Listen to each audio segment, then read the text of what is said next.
제가 얼마 전에 책을 한 권 읽었는데요. 그 안에 보니까 재밌는 이야기가 있어요.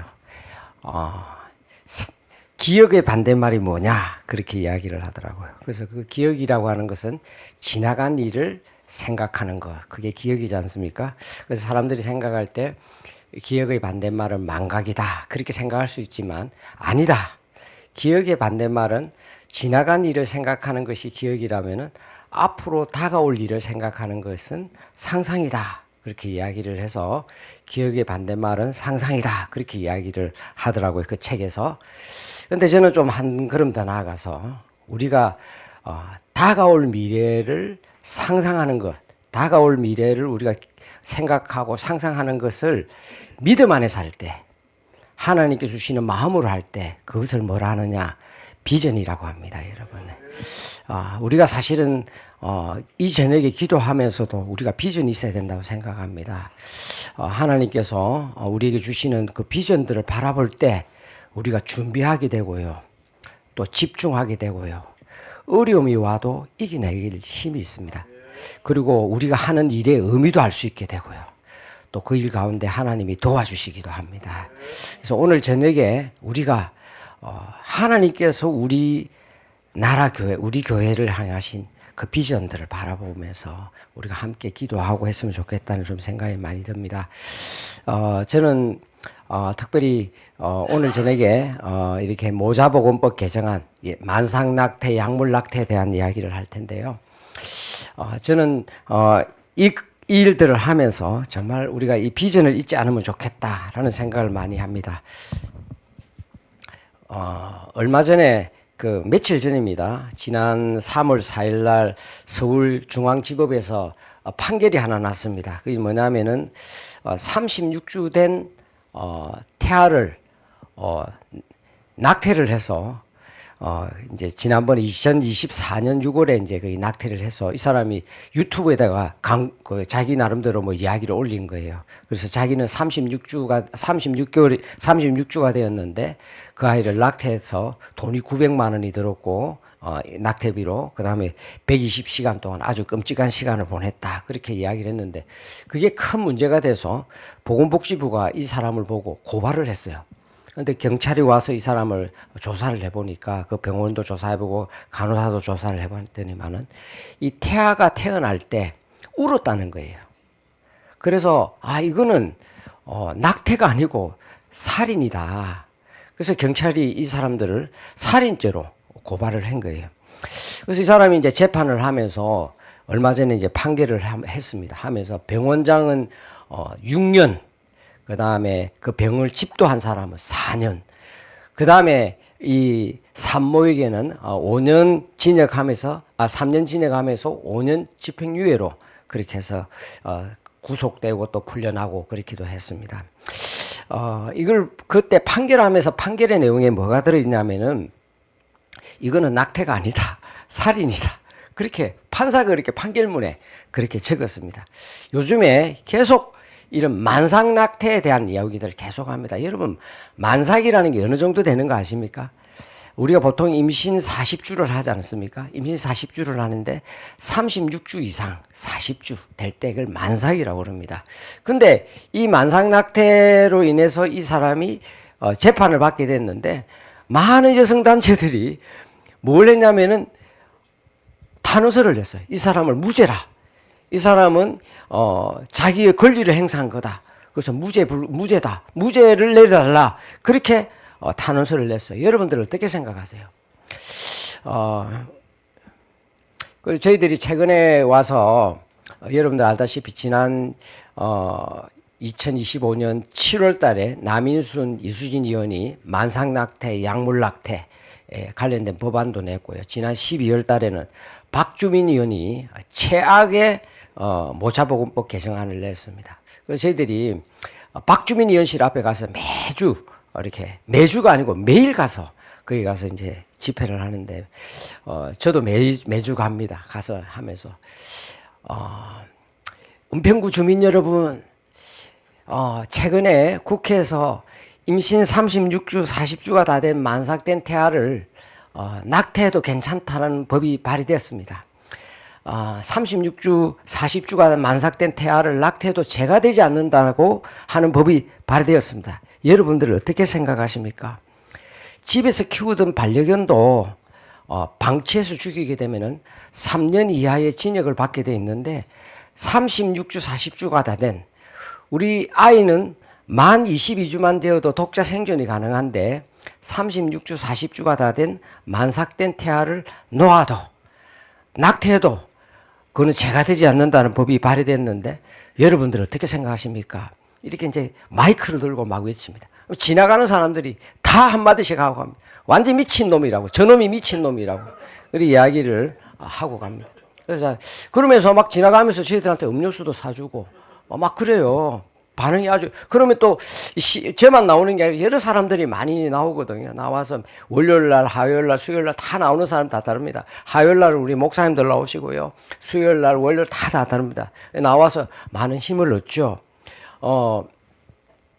우리 지금 에스더 기도 모임의 러브라이프 또 전국적으로 다 이렇게 기도 모임들을 하고 있습니다. 여러분들, 이거는 36주, 40주가 다 된 만삭된, 태아를 낙태하는 것은 이거는 낙태가 아니고 살인입니다, 여러분. 태아 살인입니다. 여러분들 이것에 대해서 우리가 오늘 저도 이걸 계속 외치고 이야기하면서 제가 좀 궁금한 게 생겼어요. 만삭된 태아를 어떻게 낙태할까? 여러분들 한번 생각해 보셨습니까? 정말 좀 끔찍하다고 생각하지 않습니까, 여러분들? 여러분들 아시는 것처럼 임신 6주가 되면은 태아로부터 심장 박동 소리를 들을 수가 있습니다.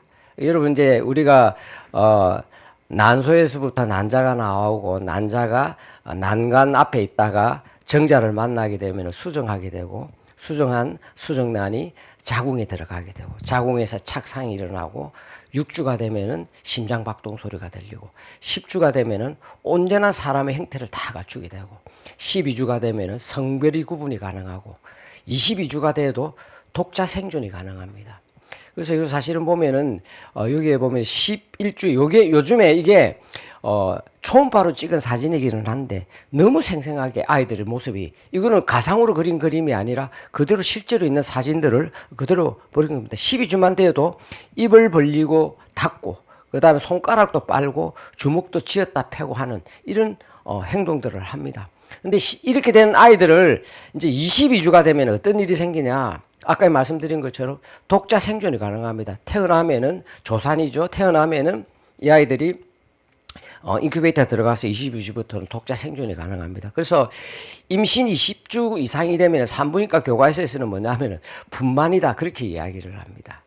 자, 그래서 이게 이제 낙태에 관해서 여러분 좀 불편하더라도 좀 이걸 잘 보시기를 부탁드립니다. 이게 임신 주수에 따라서 낙태를 어떻게 하느냐 하는 것을 조금 우리가 알 필요가 있어요. 그래서 여러분 이제 착상이 일어나고 그 다음에 한 10주까지는 대개를 보면은 이렇게 흡입을 해서 이렇게 낙태를 합니다. 그 다음에 10주에서 12주가 되면은 큐렛이라고 하는 장치를 써서 아이를 이렇게 끌어낸다고 그러나요? 그걸 소파법이라 그렇게 이야기를 합니다. 그 다음에 14주, 12주부터 24주까지는 뭐냐면 DNE라고 그래서 이게 이제 자궁 확장을 해서 이렇게 해체를 하는 겁니다. 여러분들 이게 이제 큐렛이고요. 포셉이라고 하는 장치를 써서 여러분들 좀 보십시오. 이게 애들이 10주, 12주가 넘게 되면 24주 정도 될 때는 뭘 하냐면은 아이를 이게 너무 크기 때문에 뼈가 많이 자랐기 때문에 그냥 이렇게 해체가 낙태가 안 됩니다. 그래서 애를 하나씩 분해를 하는 거예요. 다리도 분해하고 다 마지막에는 이제 다 분해해서 이걸 분해하고 나면 그걸 끝나는 게 아니라 산부인과 의사는 또 뭐냐면 혹시 애가 잔존물이 남아있나 뭐가 남아있나 해서 다 애 밖을 들여다 놓고 다 조립을 합니다. 그래서 빠진 게 있나 없나를 다 합니다. 그 다음에 이거보다 더 심하게 24주 이상이 되면 어떻게 되느냐. 24주 이상이 되면은, 이것도 이제 안 되는 거죠. 그러니까 이제 그다음부터는 뭘 하느냐. 36주가 됐을 때다. 이러면은 주사를 줘요. 주사를 줘서 그 아이를 죽이는 겁니다. 그 죽이는 약이 뭐냐. 염화칼륨이라 그래서 사람을 사형집행할 때 쓰는 약을 쓰는 겁니다. 그래서 죽이고 그 아이를 제왕절개나 유도분만을 통해서 아이를 이렇게 내는 겁니다. 이게 살인 아닙니까, 여러분? 살인이죠. 이걸 알아야 됩니다. 근데 뭐 이걸 무슨 이유로 들여서 제가 조금 끔찍한 수도 있는데 여러분의 마음이 좀 불편할 수도 있지만 제가 오늘 이 이야기를 하는 것은 우리가 정확하게 사실을 잘 알아야 되는 부분입니다. 그렇게 해서 하는 게 만상낙태입니다, 여러분. 만상낙태라고 하는 말이 그냥 시작되는 게 아니라 이런 가정이고 그런 가정들을 통해 이러다 보니까 정말 의사들도 엄청나게 많은 트라우마를 겪게 되는 거예요. 그렇지 않겠습니까? 의사들도. 그래서 의사들 중에서 절대 저 일을 하지 않으려고 하는 사람들이 많습니다. 양심에 따라서. 근데 이제 이 만상낙태를 주장하는 사람들의 이야기를 제가 많이 들었어요. 국회의원실에 가서 보좌관 이야기도 듣고 심지어는 기자가 와가지고 저쪽 입장을 대변하는 기자가 와서 제보고도 이야기도 하고 또 성명서가 나온 걸도 보기도 하고 하는데 만상낙태를 주장하는 이유는 딱 두 가지입니다. 하나는 임신을 늦게 감지해서 어쩔 수 없이 뭐 10주, 20주가 됐다 하는 경우를 주장하는 사람이 있습니다. 근데 저는 그 말에 별로 신뢰는 못합니다. 지금 우리나라 통계에 가면요, 임신 8주가 되면은 우리나라 임산부의 95.7%의 사람들이 자기가 임신한 줄 다 알아요. 95.7% 사람. 임신 8주가 되면은. 근데 이런 이유 저런 이유가 있다 하더라도 불과 몇 프로밖에 안 되잖아요. 그 사람들을 위해서 만상낙태를 해야 된다? 전 절대 동의할 수 없습니다. 그 다음에 또 하나가 이 만상낙태를 주장하는 사람 중에 최근에 기자가 와서 제보고 그런 이야기를 했어요. 선생님, 만약에 애가 장애가 있다라고 하면은 그 장애를 파악하려면은 10주, 20주가 돼야 된대.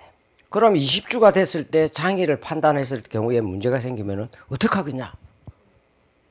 그래서 제가 어떡하겠뇨? 키워야지. 근데 요즘에 장애인들이 가장 그 반발했던 그 법이 모자보건법 중에 하나가 장애가 있는 경우에는 이제 이게 헌법재판소 판결이 있기 이전에요. 뭐라고 했냐면은 장애가 있는 아이는 만 24주까지 낙태가 가능하다 하는 모자보건법이 있었습니다. 시행령도 있었고. 그랬더니만은 그것에 대해서 이거는 완전히 장애인 차별이다. 그렇게 막 주장을 했어요. 왜냐면은 아이가 24주가 돼도 그 애가 장애인이다라고 하면은 낙태를 해야 된다고 하는 내용이기 때문에 그거는 장애인 차별이다.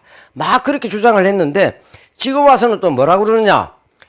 24주가 됐을 때 만약에 진단을 했는데 걔가 만약에 장애다라고 하면은 어떡할 거냐? 그렇기 때문에 만상낙태를 허용해 줘야 된다. 이율배반적이고 앞뒤가 안 맞는 주장들을 막 하고 있는 거예요. 저는 그 사람들이 좀 이야기를 하더라도 일관성 있는 이야기를 좀 했으면 좋겠는데 이 말했다 저 말했다 하는 이야기들을 제가 너무 안타깝게 듣고 있습니다.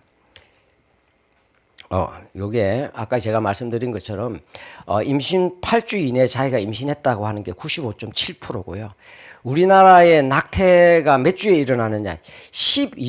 임신 12주 이내에 낙태가 95.3%, 우리나라 낙태의 95.3%가 임신 12주 안에 다 일어나는 겁니다.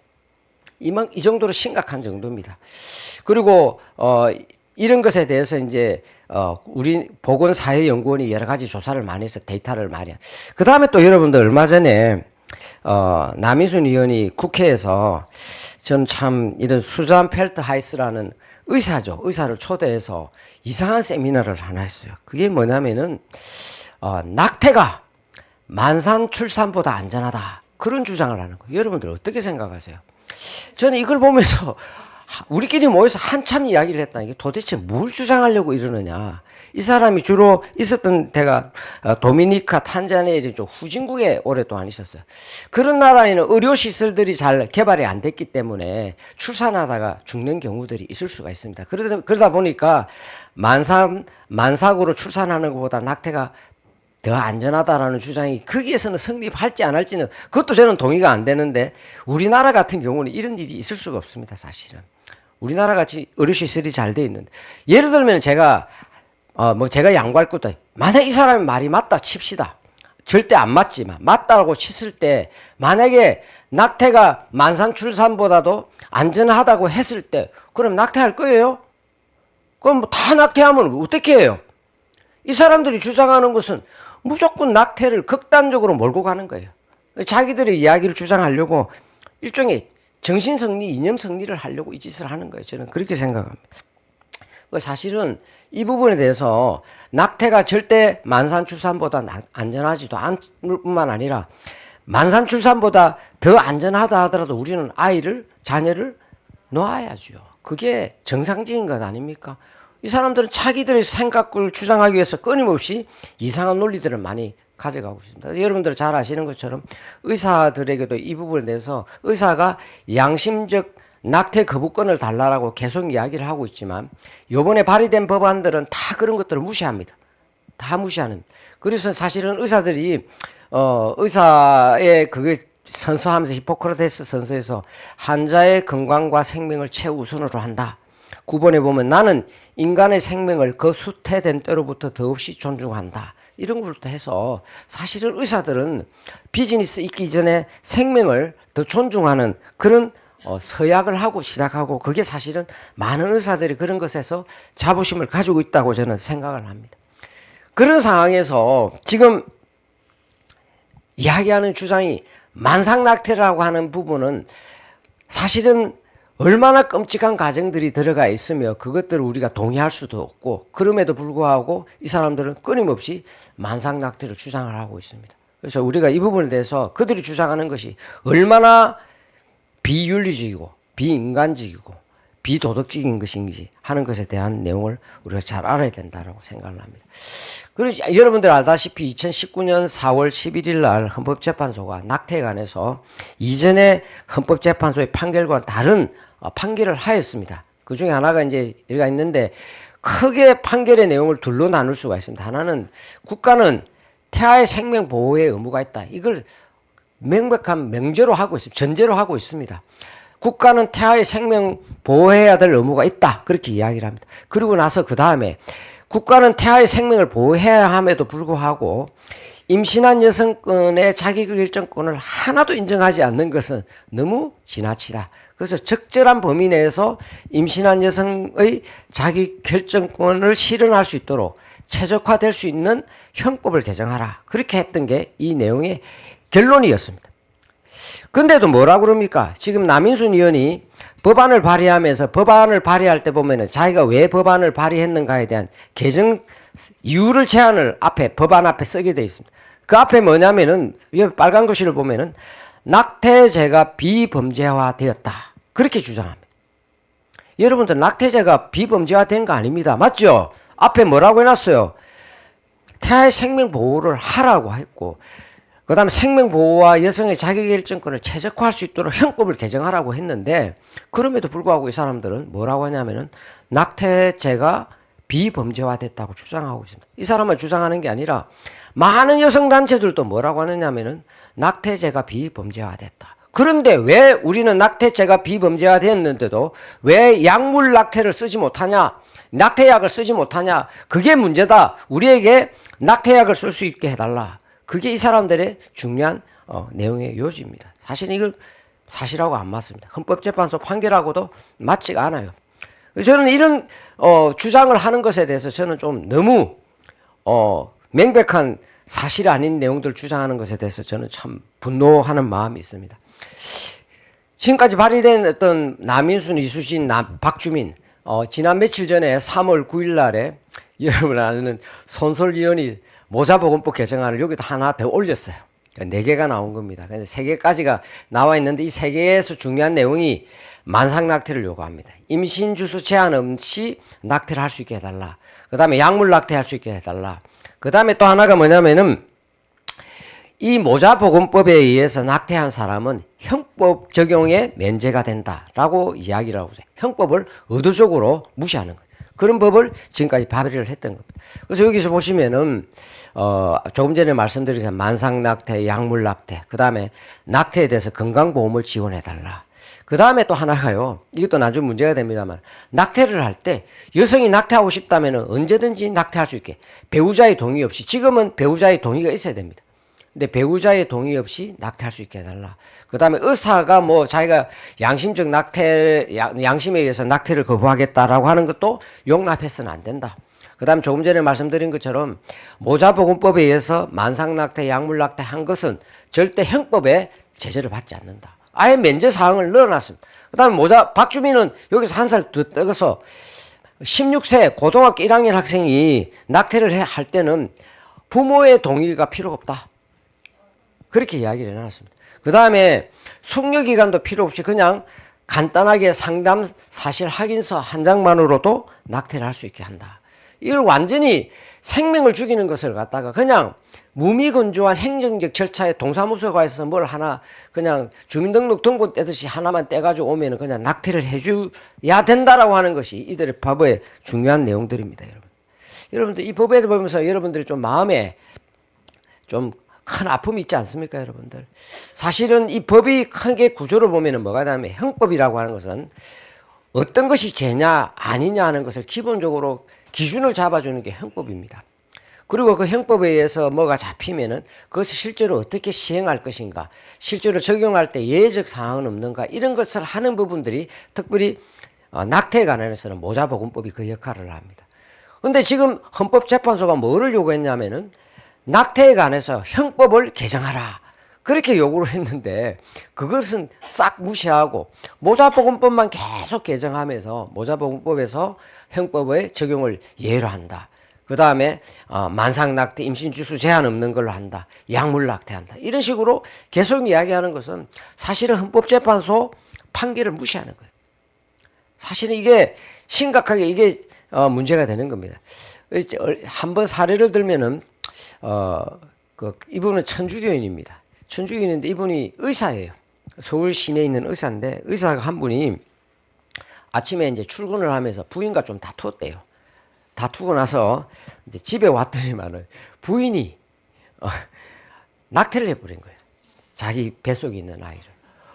그러니까 남편이 집에 왔는데 아침에 다투기는 했지만 이 기사가 난 거든 신문 기사에 나는데 낙태를 하고 나니까 남편이 너무 황당한 거예요. 아침에 그것 좀 다퉜다고 여자가 가서 낙태를 해버려. 그래서 진짜 부인을 데리고 병원에 가서 봤더니만은 애가 없어진 거예요.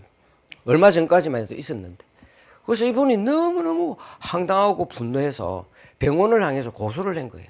왜 이와 같이 중요한 일을 하면서 남편 보호자의 동의도 없이, 사실은 그게 모자보건법에 있습니다. 왜 동의도 없이 이 사람을 낙태해 줬나라고 이야기를 했어요. 그랬더니만은 1심에서 이겼어. 그러니까 병원이 잘못했다 했는데 2심에서 또 올라가가지고 진 거예요. 지고 나니까 이 사람이 너무 마음이 분해가지고 헌법재판소에다 헌법소원을 한 거예요. 그래서 지난 2025년 12월 2일 날 헌법재판소가 이것은 정말 의미가 있는 헌법재판소 헌법소원이다. 그래서 정식 재판으로 받아들인 거예요. 그래서 이걸 이제 헌법재판소 정식으로 하는데 그 이유가 뭐냐면은 형법을 2020년 12월 31일까지 형법을 개정하라 했는데 국회가 그때까지 형법을 개정하지 않고 계속 입법 부작위라고 그러죠. 직무유기를 했기 때문에 그 직무유기로 인해서 이 사람이 엄청난 큰 피해를 입었다. 그렇기 때문에 이 사람에 대해서 이 재판에 국회가 입법 부작위한 것에 대해서 헌법재판소가 정식 재판으로 받아들여서 심사를 하겠다.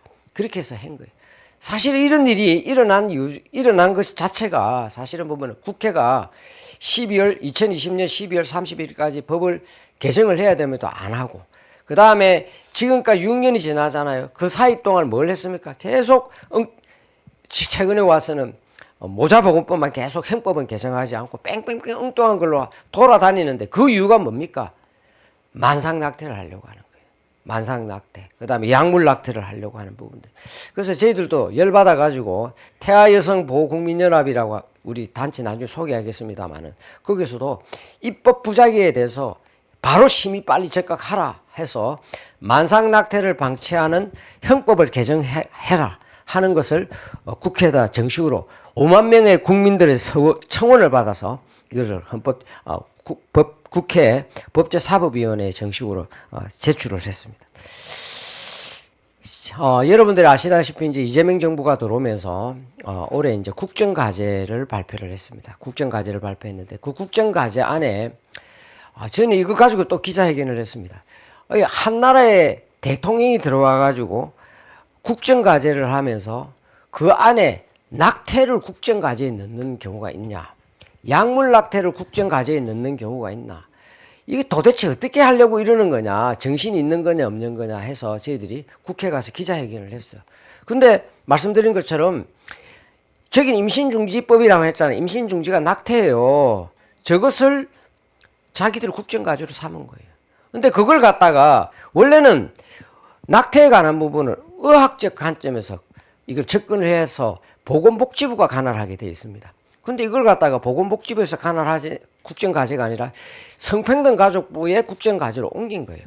다시 말하면은 낙태 문제를 뭐로 접근하느냐, 국민들의 건강과 이런 안전을 우선으로 해서 처리하는 게 입장이 아니라 뭘 한다고요? 이념적으로 접근하고 있다는 거예요.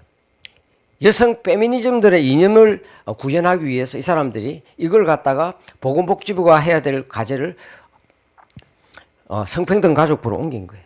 그 다음에 또 하나는 여러분들 이 국정과제 중에 또 하나가 뭐냐면은 동물복지기본법을 제정하겠다. 동물복지진흥원을 설립하겠다. 여러분들 아시다시피 동물보호법에 따르면은 반려견을 방치해서 죽게 하면 3년 이하의 징역을 받게 되어 있습니다. 근데 여러분들 이런 식으로 하면서 동물에 대해서는 계속 하면서 동물복지기본법이 뭡니까 여러분? 나는 좀 이 낙태를 만상낙태까지 하자 하면서 이런 식의 이야기를 하는 건 저는 좀 잘 접수가 안 됩니다. 이해가 안 됩니다. 그래서 이런 내용을 하면서 어떻게 뭐 동물에 대한 이야기를 할 수 있느냐. 이게 이제 신문에 나온 건데요. 이것도 뭐 어떤 사람이 열받아서 반려견을 베란다 밖으로 던져서 반려견이 죽게 된 거예요. 그래서 이 사람이 징역 8개월에 집행 2년의 선고를 받았어요. 그러니까 40시간 사회봉사도 80시간을 받게 돼 있는. 우리나라가 이런 것에 대해서 이렇게 철두철미하면서 아까 말씀드린 것처럼 만상낙태 했던 부분에 대해서는 정말 법으로 진행하려고 하고 그 과정이 어떤 절차와 과정을 거쳐가는지 여러분들 아시잖아요. 그죠? 만약에 아까도 제일 처음 이야기할 때 36주 된 여성이 아마 애가 뱃속에 있을 때 사행시킬 때 쓰는 약물을 통해서 그 아이를 죽이고 그 안에 끄집어냈으면 아마 법의 처벌을 안 받을 가능성이 있습니다. 지금 현재로 사회가 이렇게 엉뚱한 방향으로 간 겁니다. 여러분 결론적으로 이야기하면 뭐냐면은 다시 말하면 낙태죄는 2019년 4월 11일 날 헌법재판소의 판결에도 불구하고 낙태죄는 비범죄화가 된 것이 아닙니다. 여러분 이것을 아셔야 됩니다. 두 번째로 헌법재판소가 요구한 것처럼 형법을 먼저 개정해야 되는 게 맞고요. 그 다음에 또 하나가 뭐냐면은 지금 엄밀한 의미에서는 우리나라가 낙태를 금지했던 상황에서 그래도 너무 낙태를 금지하니까 좀 문제가 있다. 그래서 여성의 자기결정권도 어느 정도 인정해 주라고 하는 것이 판결의 요지였는데 그것에 대해서 완전히 태아의 생명권을 완전히 무시하고 여성의 자기결정권만을 앞장 세우는 각종 모자보건법 개정안이 나온 것은 잘못된 거다 하는 것을 이야기하는 겁니다.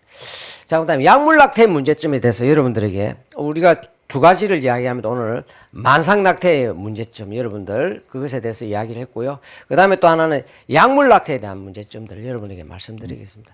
약물낙태는 피임 단계에서 쓰는 피임약이 사전 피임약이 있습니다. 이거는 별로 전혀 문제가 안 됩니다, 여러분들. 근데 문제는 사후 피임약입니다. 그 다음에 이제 착상이 나고 실제로 이제 아이가 생명체로서 이렇게 존재할 때 수정되고 난 다음에 착상되고 난 다음에 태아에 관해서 이제 약을 쓰는 낙태약에 미프지미소라고 하는 이 약태약에 대해서 문제가 생기는 거죠. 아까도 말씀드린 것처럼 난자가 난소에서부터 나와서 난간 앞에 있으면서 정자와 수정이 일어나고 그것이 다시 자궁에서 착상이 일어나고 그리고서 그 애가 이제 계속 커 나가는 과정이 있는 겁니다. 근데 이제 사후 피임약은 성관계를 하고 난 다음에 한 72시간이면 한 3일 정도 되는 거죠. 3일 정도 되는 시간 이내에 이제 저 피임약을 먹게 되면은 난자하고 정자가 서로 만나는 것을 막아주거나 난자를 죽이거나 정자를 죽이거나 이런 역할을 하거나 또 더 나아가서는 착상하지 못하게 하는 그런 과정이 있는 부분들입니다. 근데 이제 제일 심각한 부분들은 이게 실제로 이제 착상까지 일어나서 자궁까지 들어갔는데 이 부분을 아이를 죽이는 겁니다. 그래서 이제 실제로는 미페프리스톤이라고 하는 약은 태아를 죽이는 약이고요. 그 다음에 미소프로스톨이라고 하는 약은 죽어 있는 태아를 끄집어내는, 그러니까 이제 자궁으로 수축해서 배출시키는 그런 약을 한 세트로 파는 것이 미소라고 하는, 이 두 개 다 현대약품에서 지금 현재로 판매를 하고 있고 그렇습니다. 그래서 저희들이 현대약품 앞에 가서 계속 지금 현재로 반대 집회를 많이 하고 있습니다. 근데 여기서 보면은 여러분들 그 낙태약에 대해서 홍보를 많이 합니다. 홍보를 많이 하는데 그 중에 하나가 이제 뭐냐면 쉽고 간단하다. 그 다음에 안전하다. 그런 이야기를 합니다. 제가 이 두 가지가 다 아니다라고 하는 것에 대해서 여러분들에게 말씀드리려고 하는 거예요. 마치 감기 걸렸을 때 감기약 먹으면은 감기 났듯이 그냥 우리가 임신했다 그러면은 이 낙태약을 먹으면 금방 썩 아무 일도 없는 것처럼 다시 원상으로 돌아가는 그런 것처럼 이야기를 하는 거지만 실상은 전혀 그렇지가 않다. 그리고 사람들이 계속 이야기하는 게 낙태약은 WHO의 필수 의약품으로 지정돼 있다. 그러니까 안전하다. 그런 내용들을 계속 주장하고 있습니다. 여러분들 이 데이터를 한번 좀 잘 보십시오. 저도 이 데이터를 보고 진짜 한참 동안 오랫동안 봤습니다. 여기 보면 뭐냐면은 우리나라 여성 10,000명을 대상으로 해서 2018년, 2021년 동안 두 번에 걸쳐서 설문조사를 했어요. 설문조사를 했습니다. 설문조사를 했는데, 여성, 설문에 참여한 여성 중에서 낙태한 사람들에 대한 내용을 이야기하는데, 예. 왼쪽으로 조금만 비켜, 저쪽으로 말고요. 이쪽에. 예. 조금 더요. 아니, 그쪽으로 말고. 파란색 표 있는 테이블요. 네, 맞습니다. 조금만 더요. 예, 여기에 테이블이 나와 있습니다. 여기 보면은, 낙태한 사람이 낙태를 할 때 두 가지 방법을 쓰는, 하나는 수술을 했던 사람이 있고 약물을 쓰는 사람이 있는데 수술한 사람이 약 90.2%라고 나왔죠. 그죠? 또 91.8%가 있죠. 그죠?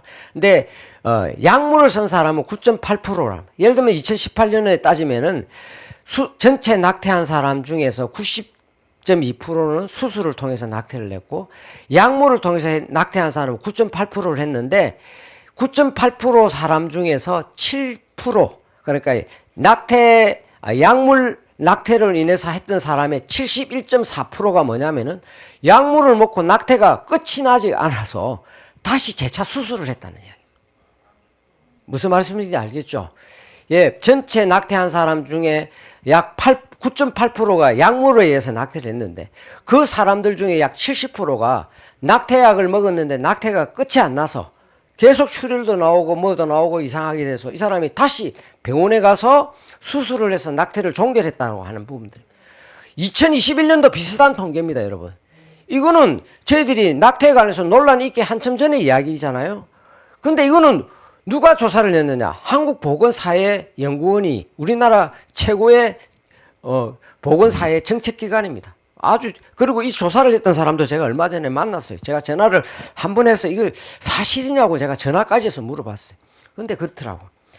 그래서 제가 그 다음에는, 다음 슬라이드 보시면요. 이거는 이제, 이게 이제 미국의 FDA에서는 뭐라 하냐면은, 낙태약의 부작용률은 0.5%에 불과하다라고 계속 주장했는데, 미국 EPPC라고 하는 기관에서 뭐를 했냐면은 건강보험 청구를 했던 86만 건의 데이터를 조사를 했더니만 실제로 낙태약을 먹고 그 다음에 문제가 있어서 재입원을 했던 사람이 10.93%에 해당하는, 낙태약물을 썼던 사람의 0.5%가 아니고 10.93%라고 하는 거예요. 우리나라는 아까 얼마나 했습니까? 70%라고 했잖아요. 근데 미국에서도 항상 이야기할 때 FDA에서 발표한 데이터, 이는 낙태약 카르텔이 있습니다, 여러분. 그 안에서 자기들끼리 돌아가는 카르텔이 있는데 거기서 낙태약에 의한 부작용률이 0.5%에 불과하다고 했는데 그것이 아니다라고 이야기해서 10.93%에 해당한다라고 이야기해서 조금 더 올려보세요, 표를. 맨 밑에 보시면 그래서 이것 때문에 미국에서 난리가 났어요. 트럼프 들어오고 난 다음에 로버트 케네디가 주니어가 이 사람이 보건복지부 장관이 됐는데 이 사람을 상대로 해서 FDA가 지금까지 0.5%라고 했던 게 전부 다 뻥 아니냐. 10.93%면 0.5%의 약 22배다. 이게 어떻게 된 거냐. 다시 재조사하라. 라고 해서 미국에서 청문회까지 다 했어요. 그 다음 페이지 보시면은 이거는 그 다음 페이지 보시면요. 이거는 이제 왜 그런 정확하지 못한 그런 결과가 나왔느냐 하는 것에 대해서 다시 분석을 하는데 그 중에 하나가 이제 낙태약을 판매하는 비즈니스 카르텔이 있다. 그다음 언론들이 의도적으로 이게 보도를 회피한다. 그다음에 또 중에 하나가 이 낙태약을 제공하는 회사가 실제로 이제 그걸 보고하는 여성들에게 축소해서 보고해 줄 것을 요구했다. 그런 내용들이 잔뜩 들어 있습니다. 다시 말하면 지금도 이게 계속 미국 안에서 논란이 되고 있습니다. 아까 이 낙태약이 어떻다고 그랬죠? 쉽고 간단하다고 그랬죠? 쉽고 간단한 거 아니에요. 아까 이 낙태약을 썼던 사람 중에 우리나라 경우에는 70%가 어떻게 됐다고요? 다시 재수술을 한 것. 미국 같은 경우도 10.93%, 0.5%가 아니고 10.93%가 이 낙태약으로 인해서 심각한 부작용을 겪었다. 그렇게 이야기를 하고 있습니다. 요게 앞에 좀 한두 장 더 앞으로 가보세요. 요게 한 장 앞으로 한 장 더요. 예. 이게 이제 지난 11월 달에 보건복지부 장관을 만나서 면담을 했습니다. 면담을 하면서 여러 가지 이야기들을 많이 하면서 제가 이 자료를 드리면서 장관님, 이게 보건복지부 산하에 있는 보건사회연구원이 조사한 이 낙태에 관한 실태조사 결과표 아십니까? 안 돼요. 근데 이 자료 중에서 낙태 약물에 의해서 낙태한 사람의 약 70%가 낙태약에 의해서 낙태가 클리어가 되지 않고 다시 재수술을 했다는 것도 알고 있습니까? 알고 있대요. 내가 그건 알고 있다고 하니까 더 놀랐어요. 그러면서 어떻게 이 낙태약을 우리나라에 도입할 생각을 하십니까? 제가 그 이야기를 했습니다. 정말 저는 다시 말하면 낙태약이 절대 간단하고 쉽고 간단한 게 아니다. 안전한 게 아니다 하는 것에 대해서 계속 우리가 이야기를 하고 있고, 이런 사례들이 우리나라뿐만 아니라 미국의 조사기관에서도 이게 나오고 있다라고 하는 부분입니다. 다음 슬라이드 계속 몇 개 넘어갑시다. 이겁니다. 이거는 이제 미국에서 아시는 것처럼 여러분 코로나가 시작이 되면서 미국에서도 이제 낙태약을 옛날에는 처방을 받아서 주기는 했는데 요즘에는 이 낙태약을 그냥 우편으로 주문하면 바로 보내주는 그런 식으로 바뀌었어요. 바뀌다 보니까 낙태약을 사용하는 사람들의 비율이 엄청 늘어난 거예요. 60%까지 늘었어요. 이 비슷합니다. 영국도 비슷한 데이터가 나왔는데요. 그러다 보니까 뭐냐면은 낙태가 이렇게 왼쪽에서부터 줄어들다가 2017년부터 낙태약이 활성화되면서 갑자기 낙태가 여기 보십시오. 푸른색을 보세요. 파란색을 보면 내려왔죠. 그죠? 내려왔다 다시 증가하잖아요. 이게 뭐냐면은 낙태약을 쓰면서 낙태 건수가 급증한 게 된 거예요. 그래서 이거를 우리가 좀 생각을 해봐야 됩니다. 낙태약을 쓰게 되면은 뭐가 늘어나? 낙태 건수가. 이 부분은 영국도 똑같습니다. 영국도 최근에 와서 낙태약이 일반화되면서 낙태 건수가 엄청나게 증가하는 부분입니다. 다음 슬라이드 보겠습니다. 그래서 산부인과 의사회가 이제 계속 성명서를 내는 거예요. 이거는 2020년에 처음 할 때 나왔던 겁니다. 법 개정 없이 낙태약을 허가하는 것은 불법이고 직권남용이다. 식약처장한테 이렇게 이야기한 겁니다. 우리도 이번에 식약처 앞에 가서 기자회견했습니다. 그 다음에 가교 임상 없이 하는 것도 불법이고 직권남용이다. 지금 코로나 팬데믹도 아닌데 이렇게 서두르지 말라. 천천히 하라라고 요구를 하고. 다음 슬라이드 보시면요. 이게 뭐냐면은 우리나라 현재 난임이죠. 난임. 그러니까 임신을 잘 못하는 사람들에게 이제 건강보험에서 지원을 해주는데, 저도 이걸 보고 좀 많이 놀랐어요. 우리나라의 출생아의 약 10%가 난임 치료를 통해서 태어난대요. 진짜 이게 진짜 좀 많잖아요. 너무 많잖아요. 그래서 왜 이렇게 됐나 생각도 하는데, 근데 난임을 진단받은 사람이 26만 명이고 난임 시술을 받은 사람이 7만 8천 명인데 실제로 정부로부터 지원을 받은 사람은 5만 명밖에 지원을 못 받은 거예요. 나머지 2만 8천 명 정도는 지원을 못 받았어요. 못 받은 이유가 뭐냐? 정부가 재정이 없는 거예요. 건강보험료 재정이 없는 거예요. 그래서 뭐 여러 가지 제약을 넣는데 정부에서 줄 돈이 요번에 이만큼만 해 돈이 없어라고 계속 해. 근데 지금 이 낙태법을 발의하는 사람들은 뭘 하냐면은 낙태를 건강보험으로 지원해 주라 하는 겁니다. 난임도 지원을 제대로 지금 잘 돈이 없어서 못하고 있는데 낙태까지 이걸 지원을 하라고 하면 이게 어떻게 되느냐. 그래서 의사협회는 벌컥 들고 일어나는 겁니다. 의사들은 건강보험에 매우 민감해서 특별히 산부인과 의사들은 그런 걸 늘 하기 때문에 민감하기 때문에 어떻게 사실 이건 난임은 불가항력적인 거지만은 낙태는 이건 다른 문제다. 그런 문제까지 공적 자금을 써서 되느냐라는 이야기를 하고 있습니다. 다음 슬라이드 보면. 그 다음에 이 산부인과 의사회는 계속 이야기하면 만상낙태 안 된다. 약물낙태 안 된다. 건강보험 지급 해소도 안 된다. 그 다음에 의사들에게 양심적 낙태 거부권을 줘야 된다.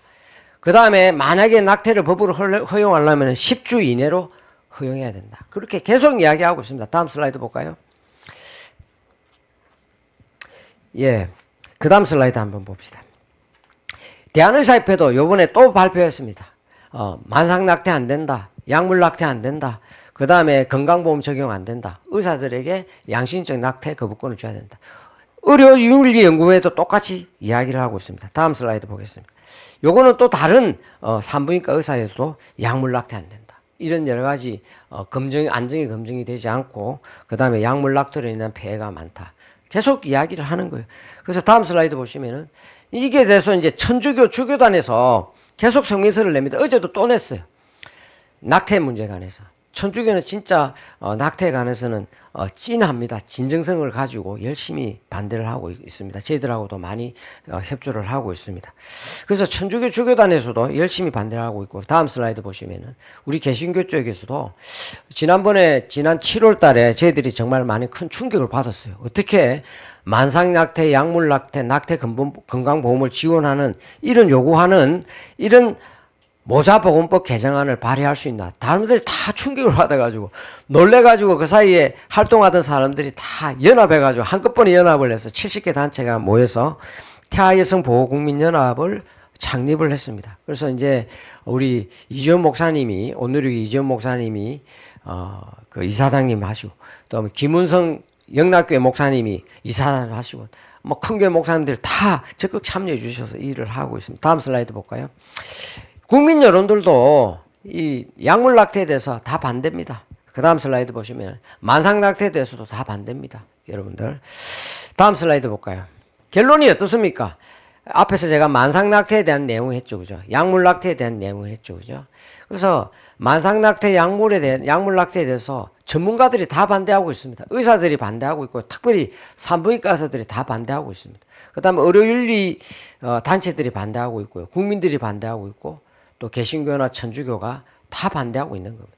이런 부분에도 불구하고 강행하는 이유가 뭐냐? 그래서 참 여러분들이 그게 바로 차별금지법하고 비슷한 맥락에 가지고 있습니다. 여러분들 다음 슬라이드 보겠습니다. 여러분들 왜 우리가 태아의 생명을 보호해야 될까요? 너무나 명백한 이야기지만 다음 슬라이드 보시면은 생명 그 자체가 하나님의 선물이고 하나님께서 창조하신 것이고 누가 침범할 수 없는 존엄성을 가지고 있는 겁니다. 하나님의 형상을 닮았고 또 태어나기 전부터 하나님께서는 모태에 있기 전부터 하나님께서 계획하셨고 그 다음에 성경에는 분명히 살인하지 말라고 그랬고 그 다음에 생명을 보호하라고 했기 때문에 이거는 뭐 두 번 몇 장 안 찾아봐도 우리가 예수 안 믿는 사람들도 낙태해서는 안 된다, 살인해서는 안 된다는 것은 너무나 잘 알고 있는 그런 사실들입니다. 그리고 헌법재판소가 지금 낙태에 관해서 판결을 아주 많이 했어요. 할 때마다 2019년도에 판결할 때도 조차도 우리나라 헌법은 태아의 생명을 보호해야 된다라고 하는 것이 명백히 나와 있다라고 판결을 하고 있습니다. 이 태아의 생명을 보호해야 된다는 게 우리가 신앙적인 저는 개인적으로 반동성애 이런 활동들도 하고 여러 가지 하면서 제가 참 감사한 것 중에 하나가요. 국회 다니고 국회의원들 만나면서 위원님 우리 성경에는요 이게 안 된다고 합니다. 이런 이야기 할 필요 없어요. 성경 이야기 안 해도 돼요.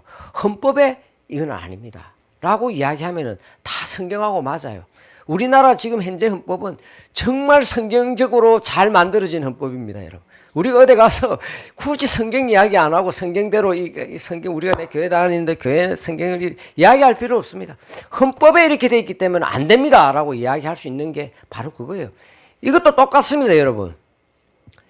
다음 슬라이드 보겠습니다. 그 다음에 아까도 말씀드린 것처럼 헌법재판소 판결이 생명 보호에 대한 태아의 생명을 보호해야 된다라고 이야기를 돼 있고요. 다음 슬라이드 보겠습니다. 어떻든지 간에 저희들은 하나부터 처음부터 끝까지 어떤 형태의 낙태도 허용되어서는 안 된다는 게 저희들의 견고한 입장입니다. 그럼에도 불구하고 2019년 4월 11일 날 헌법재판소가 헌법 불이치 판결을 했기 때문에 그걸 사실은 또 수용 안 할 수도 없는 상황이어서 얼마 전에 우리 조배숙 의원께서 모자보건법하고 형법 개정안을 발의를 했습니다. 정말 좀 힘들었습니다. 저는 이런 정말 생명을 하고 보호하는 법에서 이렇게 법안이 나오면은 다 많은 사람들이 공동 발의자로 이름을 올려줄 거라고 생각했는데 전혀 아니에요. 해준다 했다가 계속 안 하는 거예요. 저는 이걸 보면서 우리가 지켜야 될 제일 중요한 가치가 뭡니까? 생명에 대한 가치와 가정에 대한 가치지 않습니까? 사실은 그게 정치가 보수에서 지켜야 될 제일 중요한 가치인데 그것에서도 불구하고 생명을 지키자고 하는 그것에 대해서도 국회의원들이 공동 발의자 이름을 안 줍니다. 그래서 왜 안 하냐? 여성 빼미들이 무섭대요. 그렇게 노골적으로 이야기합니다. 지역에 가서 목사님들한테 이야기합니다. 목사님, 그 지역구의 위원님이 이 부분에서 꼭 공동 발의자가 돼 주셔야 됩니다. 그러면 목사님이 전화를 해요. 위원님, 꼭 해주세요. 예, 걱정하지 마세요. 해주겠습니다. 하고 돌아서면 안 해요. 이리 핑계 저런 핑계. 저는 진짜 한계를 엄청나게 많이 느꼈습니다. 그런 과정에서 어떻든지 조배숙 의원이 10주라고 하는 10주 이상의 낙태는 안 된다는 법안을 발의를 했지만은 우리의 입장은 변함이 없습니다. 어떤 형태에도 낙태가 허용돼서는 안 된다. 다음 슬라이드 보세요. 여러분 이거 한번 좀 보십시오. 세계적으로 어떤 법률이 있느냐면요. 임산부에 대해서는 사형해서는 안 된다 그렇게 나와 있습니다. 왜 임산부에 대해서는 사형을 집행하면 안 될까요? 애 때문에 그렇습니다. 죽을 짓을 해도 애는 죽어서는 안 되지 않습니까? 그죠? 그렇기 때문에 그 이야기를 하는 것입니다. 그 다음에 유엔의 아동권리 협약에도 뭐가 다 있냐면은 태어나기 이전부터 애를 보호를 해줘야 된다. 그렇게 나와 있습니다. 태어난 사람의 생명처럼. 그리고 헌법재판소도 똑같이 판결을 하고 있습니다. 다음 슬라이드 보겠습니다. 이거는 아까도 보셨던 아까 10주, 11주를 보셨죠. 18주, 24주, 26주 계속 저런 아이들의 모습이 있습니다. 다음 슬라이드 보시면요. 저거는 태어나기 전에 초음파로 찍은 아이의 모습과 태어나고 난 다음에 아이의 모습입니다. 비슷하죠. 저렇게 예쁜 아이들이 태어나는 것입니다. 다음 슬라이드 보겠습니다. 그래서 낙태하는 것은 태아의 살인이다. 이거는 태아만 죽이는 게 아니라 산모에게까지 돌이킬 수 없는 치명적인 아픔을 남기게 되는 것입니다. 낙태에 대한 부작용뿐만 아니라 트라우마 같은 것들이 남아있게 되는 거죠. 다음 슬라이드 보겠습니다. 예. 지금 그 정부에서 논의하고 있는 게 뭐냐면 3분기설을 많이 이야기합니다. 1분기, 그러니까 14주, 28주, 40주 해가지고 1분기는 무조건 낙태를 해야 된다. 14주까지 낙태해야 된다. 이게 지난번 정부 아니었습니다. 여러분 아까 제가 말씀드렸을 때 우리나라 낙태의 95.3%가 몇 주 이내에 끝난다고 그랬어요? 임신? 12주. 그러면은 우리나라 낙태 지금 현재 낙태가 95.3%가 임신 12주 이내에 다 끝나는데 14주 이내에 낙태는 모두 다 허용해 줘야 된다는 식의 정부 안으로 가면 어떻게 됩니까? 정말 우리나라 이거는 돌이킬 수 이게 정부가 끄집어내고 있는 최선의 아닙니다. 그리고 14주부터 28주까지는 뭐냐면은 사회적 경제적 사유만 있으면 낙태를 해준다. 사실 28주까지 낙태를 해주겠다는 거예요. 정말 이걸 볼 때 저희들이 절망을 많이 하는 것입니다. 다음 슬라이드 보겠습니다. 이게 우리나라에서 낙태만 문제가 되는 게 아니에요. 낙태 같은 경우도 제가 조금 전에 말씀드린 것처럼 그런 14주, 28주 이야기했잖아요. 28주까지 다 한다는데 지금 현재로 다른 나라 같은 경우도 보면은 OECD 같은 경우에 평균 12주예요. 우리나라 학교 출산율이 0.75명이잖아요. 근데 OECD 평균은 1.51명이에요. 우리나라가 반밖에 안 돼요. 자살률은 어떻습니까? 압도적 1위입니다, 여러분. 그리고 최근에는 안락사법도 발의가 됐어요. 지금 우리나라 이 전체적인 문제를 봤을 때 낙태, 자살, 안락사 이게 다 생명 경시 현상으로 연결되어서 심각한 문제가 있다는 걸 다음 슬라이드 보겠습니다. 저는 우리가 구약에 보면은 몰렉과 바알에 인신 제사를 드리잖아요. 그래서 이 부분에 대한 하는 건데 낙태가 그거와 우리 번영과 물질적 풍요와 번영을 위한 제사와 같은 거다. 저는 이렇게 좀 생각합니다. 이게 낙태를 하는 것이 얼마나 하나님께서 인신제사를 얼마나 가정스럽게 여겼습니까? 하나님께서 그렇게 가정스럽게 여겼던 우리 이 낙태 문제를 절대 가볍게 넘어가서는 안 된다. 다음 슬라이드 보겠습니다. 이제 거의 다 맞춰갑니다. 여성의 자기결정권에 대해서 잠깐 이야기를 하면요. 다음 슬라이드 보겠습니다. 여성의 자기결정권은 크게 세 개로 나눌 수 있습니다. 하나는 이제 생활 양식에서 자기결정권, 자기가 멋있게 좀 살고 싶은 그런 거죠. 또 하나는 성적 자기결정권. 이거는 지금 중고등학교 교과서에 엄청 많이 나와 있습니다. 성적 자기결정권은 뭐냐면은 성관계를 할 것인가 말 것인가 하는 것에 대한 자기결정권이에요. 그 다음 세 번째는 뭐냐면은 재생산에 대한 자기결정권입니다. 근데 이제 문제는 뭐냐면 첫 번째, 두 번째는 별로 문제가 안 되니까 그것도 잘 다루어야 되지만 세 번째가 문제가 되는 낙태에 관해서 여성들이 자기결정권이 있다라고 하는 부분을 주장하고 있습니다. 다음 슬라이드 보시면요. 이게 문제가 뭐냐면은 여성의 자기결정권하고 결정권이 태아의 생명권하고 부딪혔을 때 모든 법은 태아의 생명권을 우선하고 있습니다. 낙태권은 인정이 되지 않는 거예요. 최근에 2022년도 미국에서 49년 만에 이게 법이 뒤집어졌죠. 돕스 법안이라고 나왔는데 그게 뭐냐면은 여성의 낙태권은 미국 연방헌법의 기본권에 들어갈 수가 없다라고 판결을 한 거예요, 여러분들. 그래서 자기가 아무리 기본권이 가능하더라도 태아의 생명을 죽일 수 있는 권한은 없다라고 하는 것이 일반적인 내용인 것입니다. 다음 슬라이드 보겠습니다. 자, 여러분들 오늘 이 단어를 좀 기억해 봅시다. 성 및 재생산 건강과 권리. 이 말이 좀 어렵죠. 이게 여러 가지 복합화되어 있는데 이게 성평등 가족부의 국정과제로 들어 있습니다. 또 하나가 2022년 개정교육과정의 중요한 단어로 들어 있습니다. 이 두 개의 단어가 복합되어 있는데 다음 슬라이드 보시면요. 이 성 건강과 권리, 재생산 건강과 권리라는 두 단어가 합쳐지다 보니까 그러는데 성 건강과 권리라는 게 뭐냐? 소위 말해서 성적 지향, 성별 정체성을 이야기하는 거예요. 자기 마음대로 성별도 바꿀 수가 있고 성관계도 할 수도 있고 이런 걸 성건강과 권리라고 주장하는 거예요.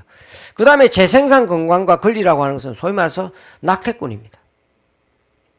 이게 여성들의 자기결정권, 여성들이 하는 이게 이념적으로서 성평등 가족부의 이념적 국정과제로 들어있는 것입니다. 다음 슬라이드 봅시다.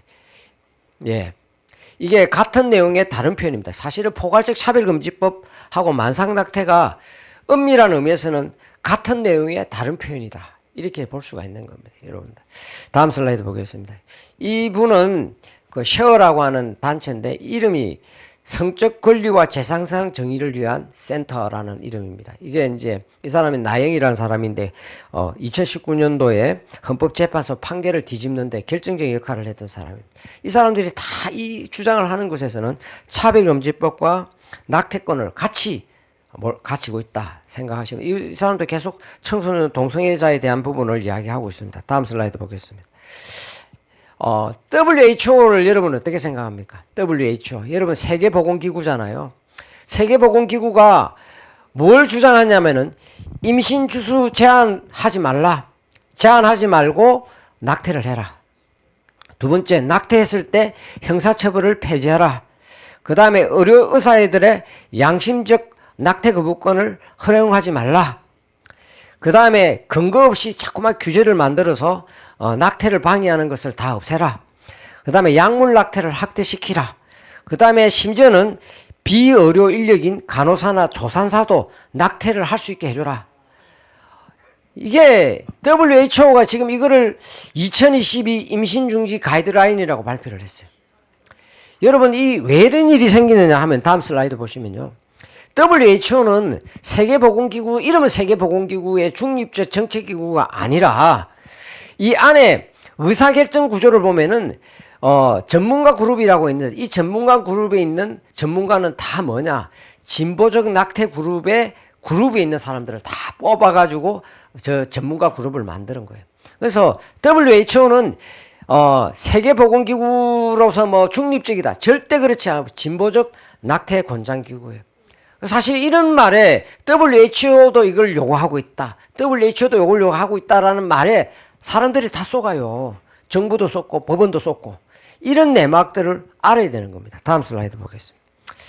그래서 사실은 지금은 제가 여성의 자기 결정권을 100% 인정하면 안 된다. 태아의 생명권도 보호해줘야 된다 하는 것에서 두 개가 맞달리는 충돌이 일어나서 이걸 방지할 수 있는 방법이 없느냐. 다음 슬라이드 보시면은 얼마 전에 우리나라에서 법이 통과된 게 보호출산제라고 하는 게 소위 말해서 위기 산모라고 해서 애를 낳을 수 없는 사람인데 애를 임신을 했을 경우에 그 사람을 위해서 의료 지원도 하고 생활 지원도 하고 법 행정 지원도 하고 만약에 애를 키울 수 없을 경우에는 그 아이를 입양도 시켜주고 아무런 그거 없이 그 다음에 애를 낳을 때까지는 집도 주고 이게 1308 번호라고 하는 겁니다. 1308. 여러분들 이 번호 좀 잘 알으셔서 혹시 주변에 이런 위기 산모가 있으면은 이야기해 주시기 바랍니다. 근데 제가 얼마 전에 포항에 있는 위기 임신 산모 센터의 센터장하고 통화를 했는데 요즘 좀 어떠세요? 그러니까 교수님 큰일 났어요. 왜요? 요즘은요 위기 산모가 없어졌어요. 그러니까 왜요? 옛날에는 위기 산모가 좀 많아서 돕기도 하고 했는데 요즘은 아예 없대요. 왜요? 다 낙태버린대요. 그래서 이게 참 심각한 정도입니다. 이 상황이. 그래서 자기들이 문 닫아야 되겠다고 그래 이야기합니다. 다음 슬라이드 보시면. 얼마 전에 우리나라 또 법이 바뀌어서 옛날에는 아이를 출산하면은 출생신고를 부모가 했는데 요즘에는 병원이 바로 합니다. 그래서 이것도 상당히 애를 돕는 방법 중에 하나죠. 그죠? 그래서 애를 출산을 해서 데려가면서 출생 등록도 안 하고 애를 어딘가 이렇게 유기해버리는 경우들이 있을 수 있기 때문에. 그래서 이런 중간적인 사회나 정부나 이런 데서 여성들이 온전히 혼자서 고통을 겪지 않도록 재정적이거나 사회적으로 심리적으로 이런 돕는 제도적 장치를 많이 이야기를 해야 된다. 다음 슬라이드 보겠습니다. 예. 이거는 이제 그 코트 조사인데 17년간 조사를 했는데 낙태를 한 사람들은 낙태하지 않은 사람보다도 정신 건강 관련해서 입원할 확률이 1.8배가 높다.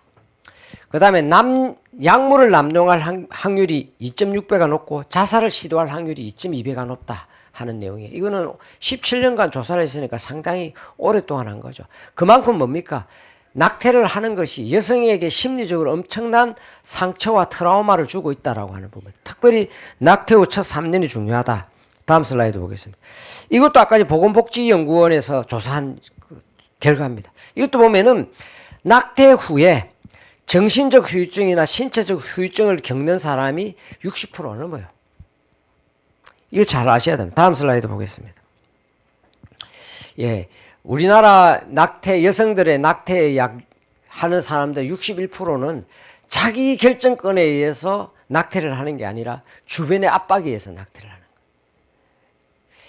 이거 여러분들 좀 잘 생각을 해 보셔야 됩니다. 사실은 그런 걸로 인해서 여성들이 혼자서 또 그런 아픔들을 다 겪는 거죠. 예, 다음 슬라이드 보겠습니다. 이게 제가 다음 슬라이드 볼까요? 전 세계적으로 낙태를 금지하는 국가는 124개국이고 다음 슬라이드 보시면은 낙태를 허용하는 국가는 64개국입니다. 우리나라가 낙태를 허용하지 않는다고 해서 전 세계적인 스펙트럼으로 봤을 때 결코 지금은 우리가 어떤 게 가냐면은 맨 밑에 보시면 낙태에 상한이 없는 국가로 가려고 하고 있는 것이죠. 임신 주수 제한 없이 만상 낙태로 가려고 하는 나라가 지금 현재는 4개 나라가 있는데 카나다, 네덜란드, 아이슬란드, 중국 이 4나라 중에 한 나라가 되려고 이 법을 발의하려고 있습니다. 다음 슬라이드 보겠습니다. 그래서 미국에서는 낙태 반대 운동이 엄청 오랫동안 했습니다. 1973년도 로 웨이드법이 나오고 난 다음에 그 다음에부터 생명대행균 운동을 해가지고 49년 만에 돕스 법안에 의해서 판결을 뒤집은 거예요. 저는 이게 참 의미가 있다고 생각합니다. 다음 슬라이드 보겠습니다. 미국에서 낙태도 보면은 이 돕스 법안이 판결되고 난 다음에 미국에서 낙태를 금지하는 주가 12개 주고 그 다음에 일부 제한하는 주가 26개, 29개 주가 됐습니다. 그 낙태를 여전히 허용하는 주도 있기는 하지만 엄청난 변화죠. 다음 슬라이드 보겠습니다. 우리나라 낙태 건수는 한 1년에 한 3만 2천 건 정도가 된다라고 이야기를 하는데 사실은 빅데이터를 분석해 보면은 훨씬 많다 이야기를 하고 있습니다. 이게 절대 다음 슬라이드 보겠습니다.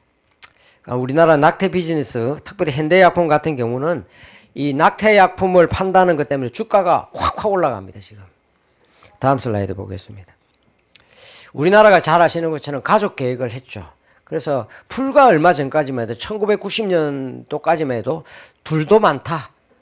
그래서 하나만 키우자라고 했는데 2005년에 불과 10년 사이, 15년 사이에 정책이 바뀌었어요. 애를 낳아야 된다. 그렇게 해서 참 우리나라가 이런 면에서 정말 안타까운 거라고 생각합니다. 그래서 우리나라 국민들에게 많은 사람들에게는 가족 계획이라고 하는 이름으로 낙태라고 하는 것이 너무 일반화되어 있는 게 사실이다. 라고 하는 부분이 되겠습니다. 다음 슬라이드 볼게요. 그래서 이런 게 이제 여러 가지 슬라이드를 포스터도 만들고 했는데 제일 끝에 보면 출산 장려 운동이 나왔습니다. 다음 슬라이드 보겠습니다. 다음 슬라이드 볼게요. 예, 다음 슬라이드. 예, 다음 슬라이드. 예, 다음 슬라이드. 다음 슬라이드. 다음 슬라이드. 예, 제가 이제 마지막 슬라이드입니다. 여러분들에게. 아까도 말씀드린 것처럼 어제 저희들이 한참 긴장을 했습니다. 갑자기 보건복지위원회에서 그 사이에 발의된 모자보건법을 법안을 심의하겠다 해서 실제로 법안심의 소위원회가 열렸어요. 그것도 보건복지위원장이 자기가 법안을 발의했는데 자기 법안을 심의하겠다고 해서 저희들이 무슨 큰 또 이게 밀어붙이면 지금 현재는 또 할 수가 없는 상황이잖아요. 그래서 큰 일이 있을 거다 생각해서 많이 긴장을 했는데 어제 별 문제 없이 그냥 넘어갔습니다. 저희들이 이걸 하면서 정말 많은 벽에 부닥칩니다. 아까도 말씀드린 것처럼 생명에 대한 가치와 가정에 대한 가치를 가장 지켜줘야 될 국회의원들조차 너무 거의 이 부분에 대해서 참여를 안 하고 있다 하는 생각도 참 많이 들고요. 이런 부분들을 우리가 극복을 해야 되는데 어떻게 해야 되느냐. 일단은 어떻든지 악법을 막아야 됩니다. 지금 현재 급한 것부터 막아야 되잖아요. 이제 두 번째로는 이게 악법만 막아서 될 문제가 아니라 새로운 법을 좀 만들어야 되겠다. 그래서 생명보호법이라고 하는 것을 저희들이 만들려고 지금 이야기를 좀 기도하고 있습니다. 또 하나가 이것이 국민들 간에 생명 존중 운동이라고 하는 확산이 미국의 아까지 생명대행진처럼 생명대행진을 49년간 해서 돕스 법안을 헌법재판소에 판결을 바꿔놨잖아요. 우리의 목표는 뭐냐 하면은 헌법재판소 판결을 다시 뒤집어서 낙태를 금지하는 것이 목표입니다, 여러분. 아멘입니까? 예, 그렇게 돼야 됩니다. 사실 이게 우리의 목표입니다. 궁극적으로 저희들이 조배수 의원께서 법안을 발의하셨는데 10주 이상 낙태는 안 된다라고 하는 법안이 나왔어요. 10주면은요 한 90%가 낙태가 된 거예요, 벌써. 우리 낙태 건수로. 그러면 이게 뭐냐? 우리가 낙태하는 인원의 90%는 벌써 다 10주 이내에 낙태를 해버리는데 그 이상만 안 된다고 했을 때 뭐가 있냐? 하면서도 우리 내부에서 엄청 갈등이 많습니다. 그래서 이걸 어떻게 극복할 것인가 하는 문제에서 여러분들이 이걸 놓고 좀 기도해 주시기 바랍니다. 제가 오늘 기도하면서 처음 시작할 때 우리가 기도할 때도 비전을 가지고 기도해야 돼요. 아까 우리가 상상이라는 게 뭐라고 그랬습니까? 앞으로 다가올 일을 우리가 지금 생각하는 거잖아요. 그걸 믿음 안에서, 성경 안에서, 믿음 안에서 바라보는 것이 비전이라고 그랬지 않습니까? 저는 우리 비전이 있습니다. 남북한이 통일되는 비전이 있습니다. 아멘입니까? 아멘. 예, 저는 남북한 교회가 합쳐져서 하나님 앞에 같이 예배드릴 날이 곧 올 거다. 저는 좀 그렇게 생각하고요. 그 다음에 또 하나는 우리 교회의 어린아이들이 가득 차서 저는 함께 우리 교회에 다시 한번 부흥이 일어나는 것을 비전으로 가지고 있습니다. 우리가 그걸 마치 현실처럼 꿈을 가지고 구체적으로 기도를 해야 된다고 저는 생각합니다. 그래서 우리 한국교회가 다시 한번 하나님 앞에 잘못된 죄를 회개하고 다시 한번 하나님께서 주시는 축복으로 말미암아 전 세계에 복음을 전하는 나라가 되는 것을 비전으로 가지고 있습니다. 여러분 어떻습니까? 오늘 이 저녁에 이 비전을 가지고 함께 기도해야 된다고 생각합니다. 그래서 일단은 저는 이 기도하기 전에 우리가 먼저 좀 해결을 해야 된다라고 하는 마음이 있어요. 어떤 해결을 해야 되냐면은 우리가 그 사이에 너무 많은 낙태를 했어요. 그 이유가 뭐 여러 가지 이유가 있겠죠. 그 이유 중에 하나가 우리나라가 가족 계획이니 뭐니 해서 뭐 낙태를 하는 걸 막 권장하고 막 그렇게 했잖아요. 그러다 보니까 알게 모르게 이게 뭐 별로 죄의식 없이 그렇게 많이 했다고 생각하지만 그러나 하나님께서 그걸 매우 가슴 아프게 생각, 매우 큰 죄로 생각하고 계신. 그걸 우리가 지금이라도 깨달았으면 그걸 해결해야 된다고 생각합니다, 여러분. 이걸 우리 한국교회가 낙태에 관해서 설교를 잘 안 하세요. 하면 싫어하는 거야, 성도들이. 그 이유 중에 하나가 우리나라의 많은 엄마들이 낙태를 한두 번씩 다 해보는 경험도 있는 거예요. 그렇지만 저는 이 문제를 그냥 듣고 지나가서 될 문제가 아니라고 생각해서 우리가 끌어내놓고 기도하는, 해결하는 일들이 먼저 일어나야 된다. 저는 그렇게 생각합니다. 우리 오늘 저녁에 비전을 좀 가집시다. 비전을 가집시다. 남북한이 통일되는 비전. 우리 속에 있는 잘못된 지나간 뭐 그것이 정부의 잘못이든 무엇의 잘못이든 우리가 알고 했든 모르고 했든 지금이라도 우리가 이 낙태가 얼마나 잘못된 죄라고 하는 거. 그리고 이 얼마나 나쁜 세력들이 우리나라 전체를 뒤집으려고 만상 낙태, 약물 낙태, 나라를 죽이려고 그러는 건지 내가 저 지나다니면서도 그 이야기 박주민 씨 앞에 가서도 어떻게 생각합니까? 나라를 죽이려고 지금 안 그래도 우리나라가 국가 소멸의 위기 가운데인데 만삭된 태아까지 죽이면 어떡합니까? 말이 안 되지. 다 지나가면서 한마디씩 하고 가는 거예요. 지금 그런 세력들이 이 법을 만들려고 나와 있는 것입니다. 자, 우리가 오늘 함께 좀 기도하도록 합시다. 첫 번째 뭐라고 했습니까, 여러분들? 우리 회개합시다. 이거 우리가 이거는 우리 전체 교회를 위해서, 우리 국민들을 위해서 우리가 먼저 안 사람들이 앞장서서 이걸 놓고 좀 해결해야 된다. 먼저 첫 번째 함께 제가 기도를 이렇게 하는 거 됩니까? 예, 우리가 함께 그 사이에 있었던 제약들, 마치 몰렉이나 바알에게 인신제사를 드렸던 자기의 번영을 위해서 구하기 위해서 했던 그런 제약들을 우리가 하나님 앞에 해결해야 된다. 저는 그렇게 생각합니다. 이 제약들이 하나님께서는 기다리고 계신 거예요. 이 죄가 하나님과 우리 사이를 가로막고 있던 이 제약들이 해결되기를 하나님께서 기다리고 계신다. 그렇게 할 때 하나님께서 우리에게 다시 한번 회복의 역사를 주실 것이다. 부흥의 역사를 주실 것이다. 그렇게 좀 생각합니다. 우리가 다 같이 함께 회개의 기도를 좀 했으면 좋겠습니다. 기도하겠습니다.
자, 기도하겠습니다. 하나님 아버지 은혜를 감사합니다.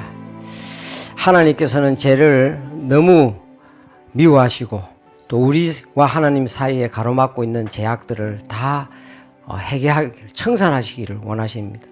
저희 나라가 급하게 성장해 나오는 과정에 참으로 못 살고 가난했던 시절에서 참 살아오는 과정에 알고 모르고 지었던 많은 죄악들이 있습니다. 특별히 우리가 수많은 태아들을 낙태했던 그 낙태 태아의 피가 울부짖고 있는 안타까움이 있는 것을 고백합니다. 하나님 아버지, 저희 나라 가운데 하나님 앞에 흘려졌던 안타까운 태아의 많은 피들이 하나님 앞에 저희들이 회개함으로 그들의 영혼을 받아주시고 우리나라가 다시 한번 성결케 되는 은혜를 다하여 주시옵소서.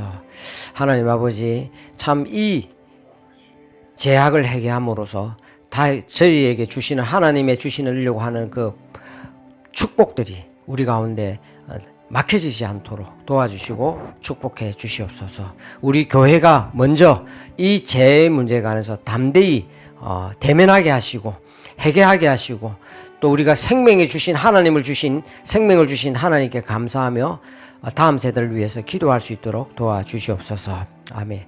예, 다음에 우리가 또 함께 한 가지 기도 제목을 더 놓고 기도하겠습니다.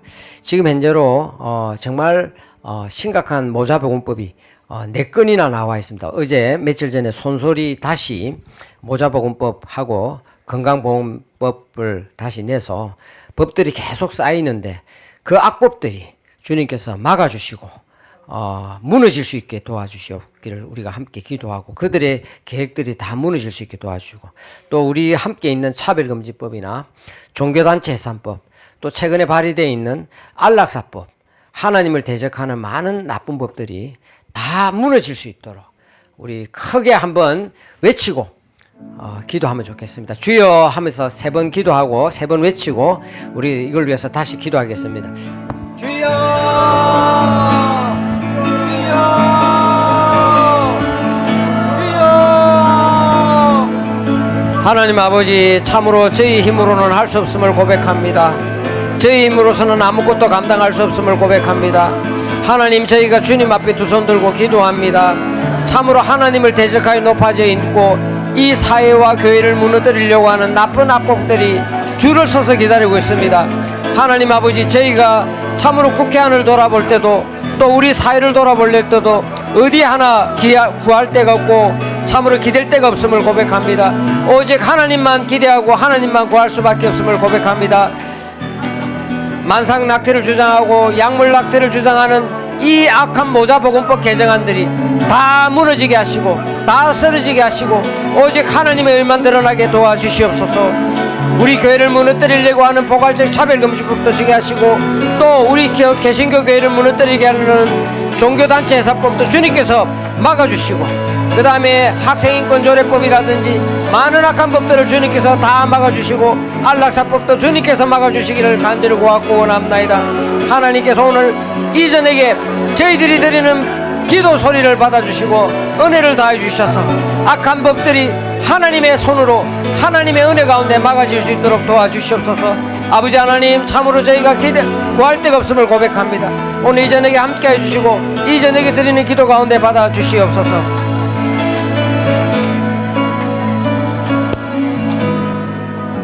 하나님 아버지, 참으로 좌우를 돌아보고 해도 참으로 저희가 바라볼 데가 없습니다. 국회 안을 봐도 우리를 도와줄 사람이 없습니다.